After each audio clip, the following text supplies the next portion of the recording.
Who wants to talk about pizza? I'm trying to get everyone to join me for Pizza Sunday. We need to start a trend, and we can start it today. I think everyone from Chicago and New York would dislike this video strongly if we were considering Domino's as one of the best pizza joints in town, but do not worry. This video is about the phenomenal story of how Domino's listened to customer complaints and used the criticism to become the most valuable pizza stock on the New York Stock Exchange. I have been preaching transparency and honesty on this channel for a while now, and I think this story embodies everything I stand for. And the outcome was Domino's making a stupid amount of money just from one decision. In order to have a major corporate turnaround, Domino's had to first experience a national PR crisis. Two Domino's employees facing charges tonight, and this is why. A shocking video that hit the web. It shows them allegedly messing with your food. They have turned themselves in, and tonight we've learned they will be charged. This event occurred in April 2009 as social media was beginning to explode in American culture, and brands weren't quite caught up to handle a PR disaster. What followed was Google displaying references to this infamous incident in 5 of the top 12 search results for the term Domino's. Yeah, that's a disaster for a term that gets millions of views a month. Around the same time, consumers were getting very weary of the quality of the Domino's product. From about 1973 until 1993, Domino's preached their 30 minutes or it's free marketing slogan, referring to its incessant approach at delivering your pizza within 30 minutes. This stuck with consumers as Domino's was positioned in their minds as the best pizza option in town that was both cheap and fast delivery. Consumers are very price elastic when they are hungry and want a quick pizza, meaning they shop based off of price and won't care as much about quality as long as the product stays affordable and it's delivered on time. As the pizza market became more competitive, consumers had other options to choose from if they wanted cheap, fast delivery, and a little higher quality. Domino's sales were suffering by 2009. They were still able to generate $1.4 billion of revenue in 2009.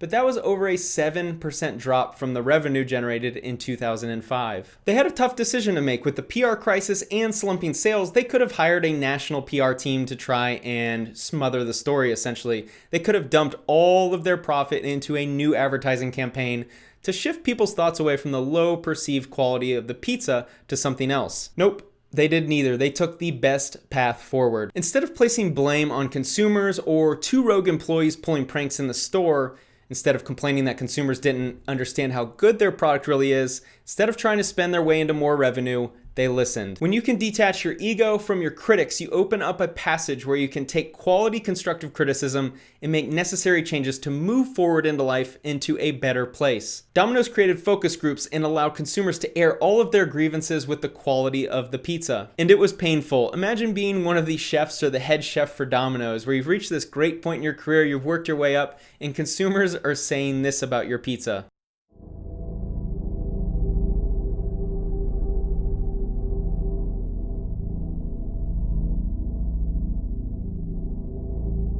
Instead of getting angry at the feedback, Domino's decided to make a change. They got honest with themselves and realized they needed to make a change to their core product. The one thing that matters with running a large pizza company is that consumers enjoy eating your pizza. I'm making this video because consumers everywhere wish brands could be more honest. We wish they would be more open about accepting feedback and making the necessary changes to make their core products better.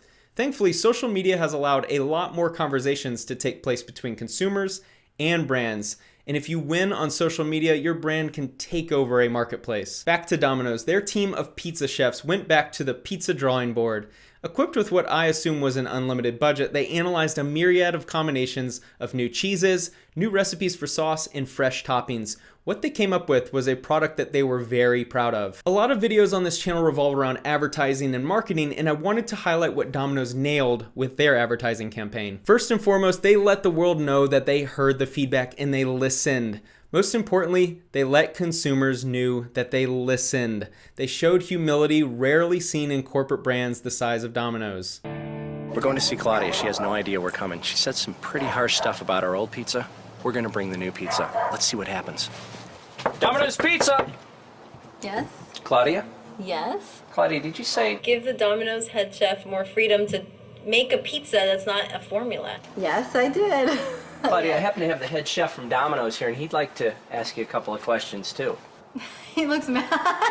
I'm not mad.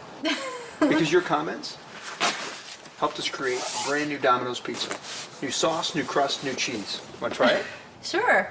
And the new advertising campaign really hit home and converted like crazy. Domino's employees went to the homes of the consumers from these focus groups who criticized the pizza a few years before. They filmed it and allowed the consumer a chance to try the new pizza. Consumers showed their satisfaction with their purchasing behavior. Since that low point in 2009, Domino's has surged for the last 11 years as an extremely valuable stock. Roughly 10 years ago, the stock hit a low of $2 a share, but has rebounded quite nicely. If you want to own a little bit of Domino's today, for a single share, you're going to be paying around $375. That's the kind of return that these day trading gurus would promote on their social media. At the time of the recording of this video, Domino's market cap is nearly $15 billion. That's right, 15 billion with a B. The company is thriving despite the current economic climate where consumers are spending roughly 13.6% less than they were in the previous year. I think we can all learn from Domino's decision to listen to customers and accept their criticisms.